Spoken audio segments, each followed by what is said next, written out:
Awaiting a president's decision, fields on both sides of the border are stacked with pipes. Once in the ground, they'll take crude from Alberta's oil sands to U.S. refineries, more than 800,000 barrels a day. The company building the Keystone XL pipeline says it's waited 5 years for approval, and that's long enough.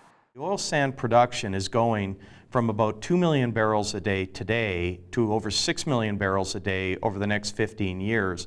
So Canada needs to find ways to get that oil to market, and frankly, markets need to find ways to get that Canadian oil to them. Mining crude from the oil sands requires huge amounts of energy, increasing greenhouse gases even before refining or consumption.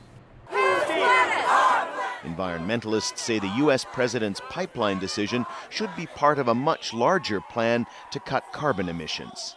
I think you see the environmental community realize strategically by addressing pipelines they can put pressure on governments and industry and force the conversation that still is not, unfortunately, happening. Simply put, Canada badly needs the extra money that'll flow from the pipeline. Right now, Alberta oil goes to Midwest U.S. refineries, where prices are a lot lower than those on the Gulf of Mexico.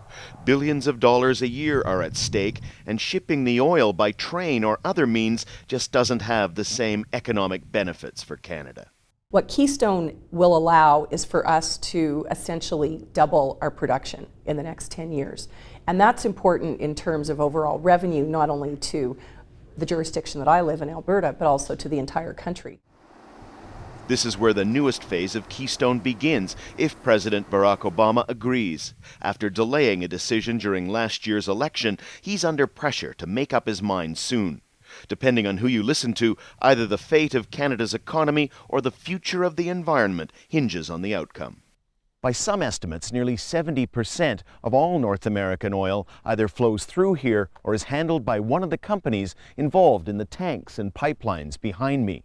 That's a quantity that's set to soar if the Keystone XL project is approved and built. Daniel Lack, Al Jazeera, Hardisty, Alberta.